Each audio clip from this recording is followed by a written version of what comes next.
खरं अशा कार्यशाळा जिल्ह्यात होण्याची गरज आहे, पण आज ती केली आणि स्वतः महिला आयोगाच्या अध्यक्ष इथे उपस्थित राहिल्या आणि ब्रिजेश सरांनीही खूप चांगलं मार्गदर्शन केलं.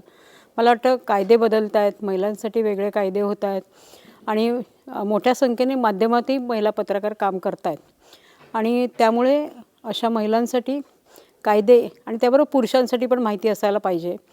आणि असं महत्त्वाचं वाटतं की जेव्हा सरकार एका पद्धतीने प्रयत्न करत असतं त्यावेळेला आमच्यासारख्या माध्यमांची ती गरज असते की अशा प्रकारच्या गोष्टी नुसतं गुन्हेगारी, महिला अत्याचार, महिला खूप पीडित आहे, महिलेवर अन्याय होतो, ह्या गोष्टी सांगत असताना, न्याय मिळवत असताना पण जर सक्सेस स्टोरी जर आल्या आणि त्या आमच्यापर्यंत पोचल्या आमच्यासारख्या वर्तमानपत्रांपर्यंत तर आपण चांगल्या पद्धतीने काम करू. आणि आजच्या कार्यशाळेमध्ये आम्हाला हेच प्रोत्साहन मिळालं की बातम्या करताना बातम्या कशा असाव्यात, कशा नसाव्यात ह्या आम्हाला माहिती आहे, पण इथे जे आलेले वक्ते होते ते वेगवेगळ्या क्षेत्रातले होते. म्हणजे आम्हाला असं कळलं की वेगवेगळ्या क्षेत्रातल्या महिलांचं आमच्या बातम्यांकडे आणि माध्यमांकडे बघण्याचं स्वरूप, विचार कसे आहेत ते आम्हाला कळले. त्यामुळे सर्वसामान्य माणसांना पण काय वाटतं हे कळू शकतं.